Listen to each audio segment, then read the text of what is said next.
right. Well, hey, man. Mr. Ronnie, thank you for being here, man. I appreciate the invite, man. Yeah. Absolutely. Got Tristan Gonzalez here. Tristan. He sounds good, right? Tristan Gonzalez. Bro. Get it from my daddy. My daddy. So we got Tristan Gonzalez here. And so this podcast that I'm doing here is more educational. Okay. Right, So it's right. not a fun, I'm sure we're going to laugh or whatever, but it's not a comedic or anything like that or actors or anything like that. This is all strictly educational. And what we want to talk about today is how to become an electrician, right? Kind of electrician part 1. So if there's somebody looking at the podcast, right? And he goes, okay, what's the very first thing I need to do to become an electrician? What's step number 1? Okay. Well, your first step, that depends on you. If you would like to, in my opinion, do it the right way, would be going to get indentured with TDLR, get your apprenticeship card. That opens a door for you to go to any electrical company, and even better, to gear towards the companies that are involved with some kind of schooling program that offers you the tools and the knowledge to get you ready to be a journeyman. So basically, that falls back on, I get my card in the mail. For example, I went to my first company, got my card. And so this is all online, right? Correct. So you go to the, what is it? TDLR. For TDLR. Texas, is the Texas Department Licensing Regulation Department or whatever. Yeah. And then you'll basically go there and say, okay, electrician. Correct. And then, and you find I guess it says apprentice electrician. Right. You would apply for apprenticeship, electrical. There's different apprenticeships. There's like sign apprentices, but you definitely would like to do TDLR electrical apprentice electrician, pretty much. It's a $20 fee. You fill out your name. They do ask for a background check. Depending on the background, there's criteria where you have to write a letter to the TDLR, explain what you did, what you didn't do, and what are you doing now since that happened, and how having your license, how is that going to help you? So that's only if you come back as correct. If there's a red flag, right? Absolutely. Like there's something you did something bad in the past, and then like, whoa, wait a minute here, or what's happening here? But if you didn't do anything like that, more than likely within a couple of weeks, maybe 3-4 weeks, you get an apprentice card in the mail. Yes. So you get it 2 weeks, I think, just about. Yeah. From what I understand, Tristan, you got yours, correct? Yes, I did. Yeah. So basically, that's it, man. Sky's the limit. That card is your very first ticket to open any door you want to open. You can scale that. You can go out to solar electrician. You can be into low voltage. You can go into doing medium voltage. You can go into doing commercial, residential, industrial. I mean, sky's the limit, man. There's so many avenues in this trade. So is that something? So step number 2, I guess I would call step number 2 would be, okay, so I got my apprentice in the mail, right? Right. And so now I'm going to go to, ABC Electrical Company. Correct. And then I'm going to say, hey, here's my card. Right. I just got it in the mail. I want to be an electrician. And so depending on, I guess, the company. Right. If you go to a smaller company, will they have these training type, or do I have to automatically go to like a reputable, higher tier electrical company that's got all the trucks and all that? Where does that someone go for that? Okay. So I was given direction from an old coworker of mine, but so once they call it indentured, you're already indentured with the state of Texas. You got your apprenticeship card. I went to my first company, and they offered to pay for this school. I really don't recall how much it was, but if you maintained an 85 average per year, they would every week they would take a little bit out of your check. I think it was like $25-$30 at that time, and I got paid weekly. They'll take that out. At the end of the year, you did well. They would give you that check back. They would give it back to you because you did well. Now, if you didn't, pretty much you're putting yourself through that school. It was once a week. It was 5:30 to 9, if I remember correctly. It's been some time. but this place is called IEC. IEC here locally? Yes, in San Antonio. Well, basically, I believe they might be nationwide. IEC. But what's cool about this schooling is that when you do a scale job, government jobs, big jobs, they want to have indentured apprentices. They want to know not only you have your TDLR, but you're getting the proper education of the school that's they're telling you, hey, this is why we're doing what we're doing. Do you want to be an electrician or do you want to be an installer? And I tell this to my guys all the time. I ask them the same question. Anyone can throw up some conduit. Anyone can rope in some NM cable. But if you understand why you're doing what you're doing, you become an asset for yourself, for the company you work for, and that's what helps you move up the ladder, potentially running your own business. So yeah. Okay. So that would be then number 2, right? So make sure that when any individual with this apprentice card, they go in there, the first thing they say, well, I want to be an electrician, and I want to know what your schooling, I guess, what do you offer as far as schooling, right? Right. Okay. So if it's a bigger company, more than likely they have some kind of payback like you were talking about. Maybe if it's a smaller, maybe they don't because they can't afford it. I mean, I don't know. And then they're going to say, well, we don't have anything like that. So you're going to have to pay your own way through, right? Right. Because I think if you're a bigger company, it's kind of a help, right? They're like, hey, Tristan, come work for me, a big company. I'm going to help you through school. Correct. And so what you're going to do is you're going to say, man, it's a good company. Right. I'm going to stick with them. And so that's the catch, right, for them to keep you on. Exactly. Somebody small, they're not going to be able to do that. So, or I don't know, maybe they are, but I would say they probably don't. And so with them, they're going to have to do is like, okay, I go to the school, but I have to pay my own way through. Correct. Now, as an apprentice, so let's say I go with, A option, a small company, right? Correct. He's got 5 trucks, that kind of stuff. They're going to put me with someone, or how does that work? Like, who are they going to put me with? Do I have to be with a specific person when I go on job sites and all that, or? Yes. So you're already foot in the door, got hired on, you're with the company, school or no school. Preferred, you go to school. And my advice is, please get the education. It's opened up plenty of doors for me in my career, and it's helped me become a well-rounded electrician. So, school. But so anyway, you go in this, you're already working for a company. They usually put you with a journeyman or a guy that's already about to be a journeyman, and they're teaching you, and you're the gopher, man. Believe it or not, your first apprenticeship years, you're a gopher. You are an installer. You're installing some lights. You're up in a ladder. You're up on a lift. You're inside trenches running conduit. But backtrack to the school is my first year. They were teaching us about safety, electrical safety.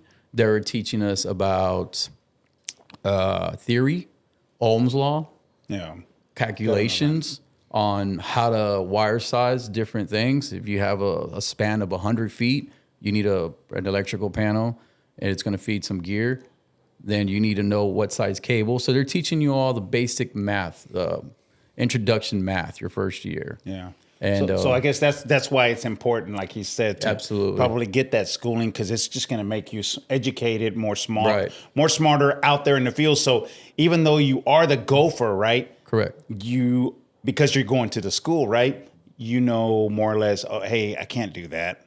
Or maybe you even question it because hey, well, I just went to this class and it says the standard is this. Why are we doing it like that? Exactly. Right? Right. That's happened so many times.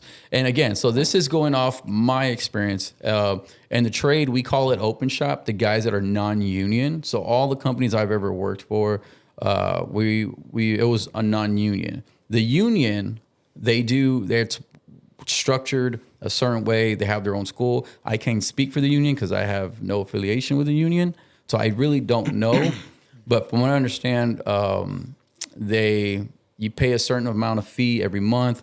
They help you go through the school. I'm not sure if you pay for it, but until you test out and you become a journeyman and whatever. But there's a lot more restrictions too on what you can do for the union. Again, this is just going off of what I've talked to different union coworkers of mine. But for me, my 10 years in the trade, definitely open shop for me. It did me well. I've learned a lot. You talked about earlier about a small company. I would like you to start on a smaller. There is smaller companies that are involved with the IEC school. But what's cool about a smaller company is that one day you're going to be troubleshooting some lights. One day you might be roping in a house. The next couple of days, you're going to be doing a commercial finish out. You're going to be installing light fixtures, throwing in some plugs, switches, receptacles. You're going to be doing transformers. I mean, that's what I learned about working for a smaller company, a small service company. Bro, I was all over the place. And then at that time, I was able to use what I was learning in school and actually understand what I was doing, why I was doing it. Mm-hmm. So when I went to work for a bigger company, there were some guys that were apprentices for 4 or 5 years. They had no idea. And me as a second year, I was teaching them theory, and it was awesome. It was a good experience to know that, man, like, I might not know the type of knowledge these guys has an installer, but bro, I'm an electrician, bro. I can tell you why we're utilizing that. I can tell you why that's happening. And that's so the IEC school, that's more, is that like a mandatory thing, or is that more so just to educate yourself and just so that you kind of right, so you understand, right, the theory of and how to, is that what that is? Yeah. Well, okay, so it's for companies that go after contracts, certain contracts where they want to know you are learning. You're not just an apprentice, that you're getting the schooling, because they don't want their building to blow up in 4 or 5 years. Or they want to be able to know they're going to turn on a piece of switchgear and it's not going to blow up. They want to know that they had guys knowing what they were doing. Besides the journeyman, I'm talking about apprentices, right? Mm-hmm. So that's what importance to me, why I felt school was important to me to go through it. Now, dude, my first year, it was tough because I was a couple years out of school already, man. And going back to a new school was different for me, getting that back in that environment. But I mean, bro, we were all just there to get it. Yeah. We were ready to learn. We wanted the money. We knew what the outcome was going to be. And that's what we wanted to do. And so, but for somebody who has been out of school or something like that, correct, I guess it wouldn't be so hard, right? It wouldn't be so hard for, because you're only going to learn that one subject, right? You're not like, well, I got to go to my social studies class, and then after that, I got to go to my, geometry class, and it's just one class, one subject, one thing, right? So I guess it would make it a little bit more easier to go off into something like that. Yeah. Yeah. You know what I mean? Yeah. Oh, yeah. Definitely. And so, you got to look at it this way. Tristan, if you wanted to go to school, bro, like, you are learning to get paid more. Mm-hmm. And I had a difficult time my first couple months of school understanding that. Some folks had to get down like, hey, if you don't take this serious, not only one, you're wasting your time, but the more you learn, the more you earn. And I know that's a famous quote around, I believe it might be Warren Buffett or something. I don't remember. But yeah, man, and that's very true. You're new, you're just starting out, man. You're basically in the beginning, right? And so, man, here's his opportunity. You can ask him any question. And remember, there is no such thing as a stupid question, man, because absolutely not, man. Absolutely not, man. Your question, sometimes they say the stupid question is actually the better question, right? Absolutely. Because because there are, people were like, well, shit, I never. We get so tunnel visioned. Yes. Yeah. So much going on, and an extra set of eyes, extra other ideas definitely can help out. Absolutely. Right. So that's do you have any questions? I mean, my first question would be like, what was your very first company that you worked for as an electrician? It was a commercial. I won't say any names of the companies. Yeah, definitely not. Was it a mom pa? Was it a medium size? Was it a big company or? It was a company that we were growing into, getting close to 500 employees. Man, we had jobs here locally. We had jobs at the airport. We were bringing up schools, all sides of town, up in New Braunfels. We had jobs. We were into everything. We were on the service vans. We had service vans. So we were doing good things, man. We had really good jobs, really good paying jobs. For example, when I first got into trade, I was making $15 an hour. Now, the guys that were involved in the school and they were put on these scale jobs, dude, they were making $21 for doing on government property. So that's what's cool about having you going through the school, because now they're like, the government's gonna be like, okay, cool, we can trust that apprentice. Yeah. Makes sense, right? I mean, Yeah, it makes a lot of sense. But so my first company was pretty big, and what's cool is that they offered a lot of cool things. If you did well in school, they would give you like tools, they would give you raffle tickets, and it was pretty legit, man. Yeah, okay. Yeah. Yeah, that's great. Yeah, because I got really interested. What made you want to get interested, bro? The pay, of course. Okay, yeah, that'll work. yeah, for sure. Shit, everybody wants to pay, man. And obviously, Absolutely. and also, I always found that, I always love lights also, and how like, they light Right. up and stuff. Electrical. And So you like and- electrical stuff. yeah, and like, and it's the future, to be honest with you. Absolutely, man. So Yeah. you gotta look There's- at a trade like this is going to last forever, It is, man. And my other question is it often that people get laid off? Like It in is. trade? It is, man. Jobs wind down, season slows down, but if you build your name, if Tristan Gonzalez, right? We don't look at you as an apprentice. We look at you as an asset. Like this kid, he's young, he's motivated, he's hungry, he's ready to learn. He's investing in his career by buying the right tools. He's not bringing crap to the he's not bringing a Craftsman tape measure. He's bringing a No Black and Decker stuff? Yeah, no, absolutely, dude. You will be sitting in your car for 8 hours. You bring that shit to my job site. Yeah. Negative. Well, it's like anything. Yeah. Tris. The people and really in almost in any job, right? Right. That person that's like, okay, everybody's leaving. Man, there's a little bit of little trash over there. I need to pick that up. Let me go pick it up. Exactly. Somebody one day is gonna see that, right? Like, why Right. is it that every time that Tristan does the work, it's always clean, it's ready to go. Absolutely. I never have to call him.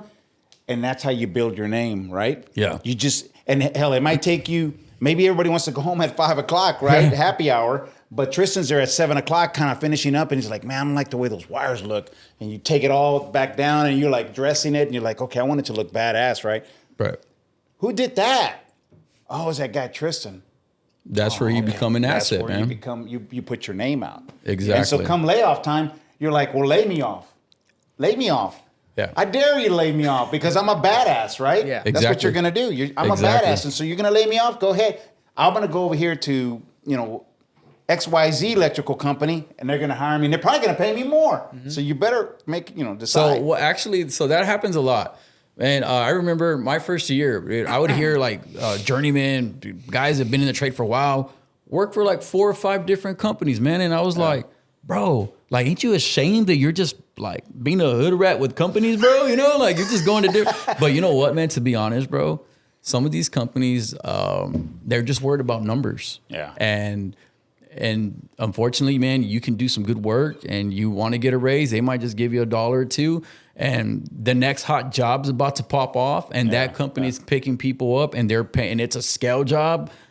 We all want the scale money because we know it's going to be a good differential of $5, $6, $7 pay raise from what we already make. Right. So it's not a shame, because I thought like, bro, I'd be crazy if I left this company, man, and that's not okay for me to look like my image. But you know what, man? That's how you grow. Yeah. You make lateral moves, man. That's the only way you're going to grow. Because I might call you. I knew you're a good worker. This company, as a lead, as a general foreman, they're going to call me and say, hey, we want you to come run this job for us. As a superintendent, we're going to give you X amount of dollars. I'm going to go, and guess what? I'm going to call Christian. Yeah. Hey, Tristan, you're a good hand, bro. How much you making? I don't know. Right now, they're probably starting off at 17, hopefully $18. But I'm going to call him. Hey, bro, I'll give you 22 over here. I'm going to PM this job. I'm going to project manage this job. I can manage that for you. Come work for me because he already shown me what he's about. There you go. Right? So that's how you get around the. Yeah, and that's happened to me multiple times, man. I get calls from buddies of mine. Hey, this is the next hot job. I want you on it. I want you to run it with me. And I'm, just depending where you have to go your own way, bro. Yeah. You can't go what David's doing. You can't do what Ronnie's doing, what Juan, Jose, Josby. Nah, bro, you got to pave your own way, bro. Yeah, where do you want to go? What do you see yourself doing? Right. But hey, Ronnie. Like I said, man, it was going to be short. Good. I wanted to talk to kind of step one. I know your time is precious, man. So we'll set up another time. Absolutely. I want to talk about on the next one is journeyman and what do we do? What does one do? To become a journeyman, right? The hours and all that, and who do you tell about your hours, and how do you? There's a lot. I got some horror stories trying to collect my hours from companies that no longer exist. Oh my gosh, bro! So there's things that I think people out there want to know. Absolutely, it's educational. So I definitely want to bring you back, man. And maybe you can bring your buddy next time also. Yeah, I have some friends with me, master electricians, engineers. We'll come in here. We'll bring in here, absolutely, and man, we can have a real good. We'll have a good discussion, and maybe even go a little bit longer on the next absolutely. one. No worries, man. Absolutely, it's been a pleasure. All right, thank thanks you guys a lot, for the man. opportunity. Tristan, good luck in your ventures, brother. Thank you. All right.